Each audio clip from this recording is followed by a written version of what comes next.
Welcome bumalik sa Radyo Pilipino UK sa ating palatuntunang kape at balita. Ako po ang inyong kaibigan, ako po si Buddy Bernardino.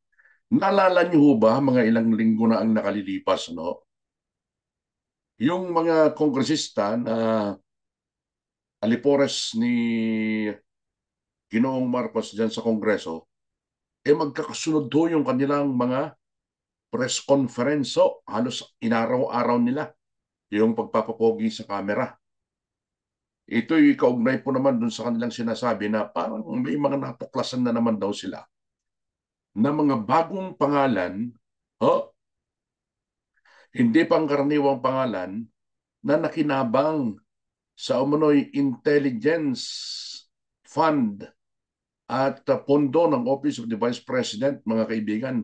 Ang tinutukoy ko po dito na dalawang atat na mambabatas, akala ko magkapatid itong mga to eh. Magkamukha sila, mga kaibigan. Itong si Party List Congressman Jude Asidre. Hindi ko lang matansya kung ano yung kinaaniban niyang organisasyon. At yung kamukha niya, akala ko kakambal niya, si Paolo Ortega ng La Union, yung pong congressman ng La Union. Magkasunod na araw ang kanilang press con noong nakaraan at tila mamalaki sila, mga kaibigan. Proud na nakatuklas umano sila na mga bagong pangalan na nakinabang ng tanggapan o pondo ng tanggapan ni Vice President Sara Duterte. Mga kaibigan, kapag dating ho ng impeachment trial, mabubulagat itong mga atat na congressman na ito eh. Pati yung isa pa, yung isang babaeng kongresista, si Luis Trubayon, mga kaibigan. Eto, bakit kaya nananatili na nananahimik at hindi pinapatulan, mga kaibigan, ni Vice President Sara Duterte ang mga pinapalabas ng mga alipores ng Malacanang sa Kongreso na marami sila umanong natuklasan na mga hindi pangkaraniwang pangalan. Uh, when you say hindi pangkaraniwan, parang hindi normal yung pangalan ng tao. At hindi rehistrado sa PSA, mga kaibigan. At itong mga tao daw na ito ay nakinabang sa Intelligence Fund ng Office of the Vice President. Oh, pero inyo, hindi pa nga nasimulan ng ano, di ba? Ng Commission on Audit. Sila na ang nakakatuklas nito. Naunahan nila na yung Commission on Audit. Hindi naman dapat nila trabaho ito. Ang pinakamatunog na pangalan dito, kung maalala ninyo, mga kaibigan, ay ang pangalang Mary Grace Piatos na di umano ay nag-appear sa liquidation documents na may kaugnayan po sa umano'y misuse o maling paggamit sa pondo ng Office of the Vice President. Yan yung sinasabi ng mga kongresista na alipores ni Marcos sa palasyo. Aho, mga kaibigan.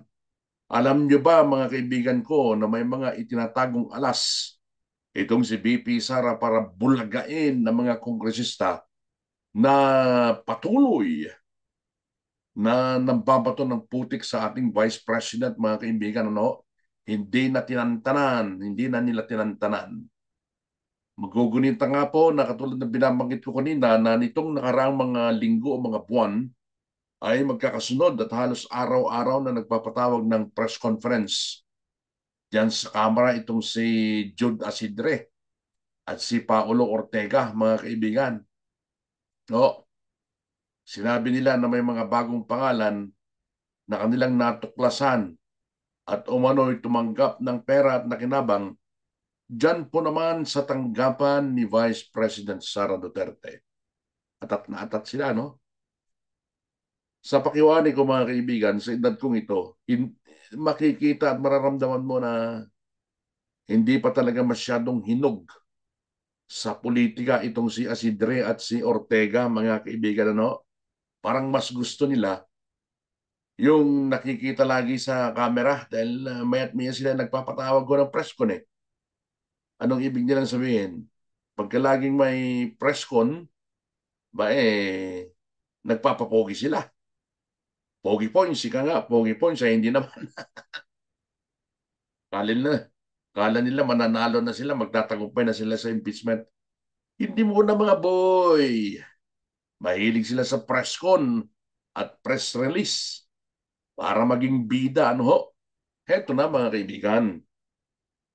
Dahil ayon sa isang eksperto at may malalim at mahabang karanasan sa intelligence at maging sa national security,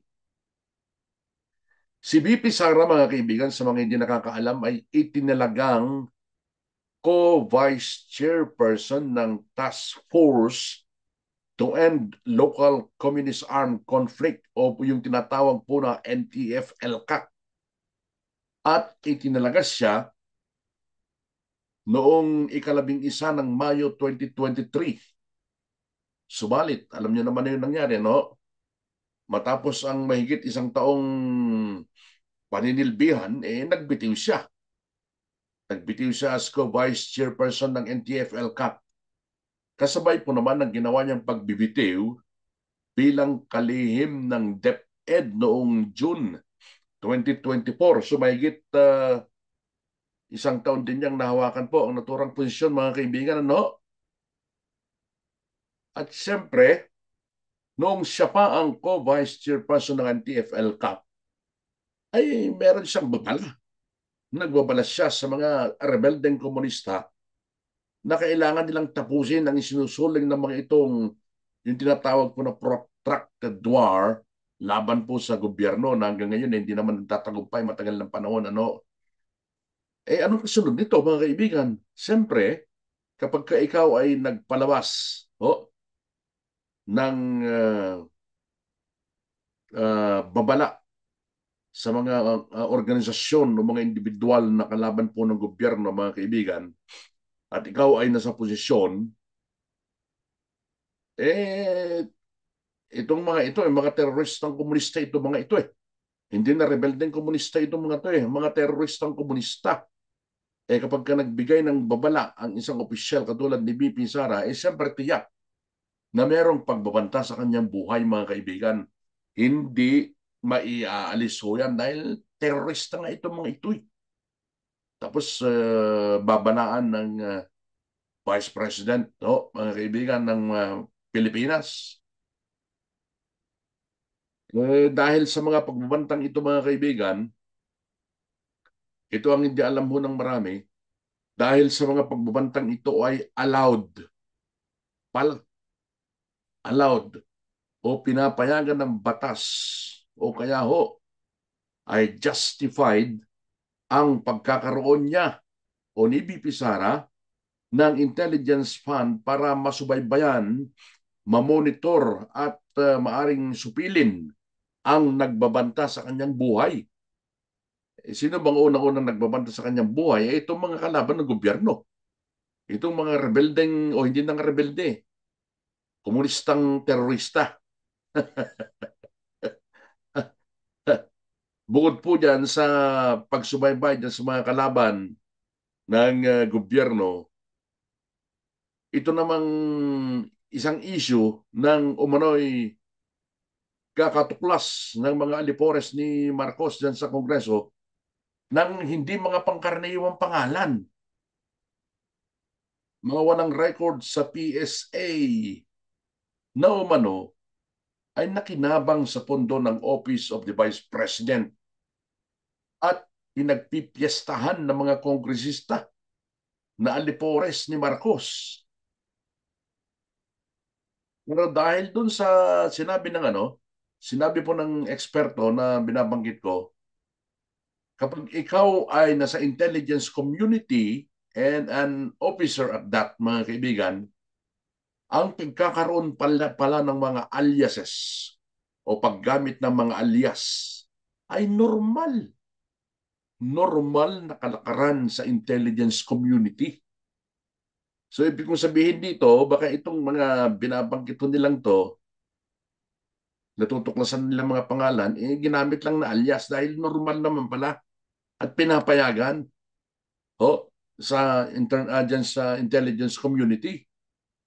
At bukod dito, yun pong pagbibigay ng cash sa mga ahente sa halip na cheque o signed vouchers is a big no-no sa intelligence community, mga kaibigan. At ayon pa rin dun sa eksperto, mga kaibigan, na naging National Security Advisor, noong siya pang nakaupo, ipinapayagan niya ang kanyang mga clerks na mag-withdraw ng hanggang 200 million sa land bank at dala-dala ang mga ito, dala-dala ang pera gamit ang mga crates. Alam niyo yung parang pinasukat na na malaki na plastic, mga kaibigan, ganun yun ang crates eh. Walaan niyang ahente sa intelligence community na papayag po na magdadala ng tseke kundi cash. Oo nga naman. Kung ikaw ay nagmamanman, mga kaibigan, may kailangan kang bilhin, gagastusin, anong ibabayad mo, tseke? No way. Siyempre, cash ang gamit mo, mga kaibigan. Lalo na kung malayong lugar yung trabaho mo, di ba? At kung maunawaan ito ng mga kongresistang atat sa impeachment, baka mabulaga sila, mga kaibigan. Pagdating ng araw, siya nga pala, yung magiging lead prosecutor ng Kongreso, mga kaibigan, itong si Marcelino Libanan, na kung hindi ako nagkakamali, siya yung pinakapinuno ng House Minority dyan sa Kamara. At yung babaeng kongresista na si Luis Trojo, parehong may kumakalat na video na panay ang pamungunbod ng napakaraming pera sa kanilang mga constituents, mga kaibigan. So, ibig sabihin, kung sila ay nakakaamoy ng baho ng iba, sana linisin muna nila yung kanilang mga baho sa kanilang mga bakuran, mga kaibigan.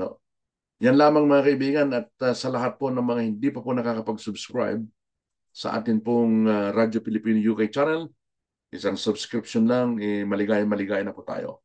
Bye for now. God bless, mga kaibigan. Bye!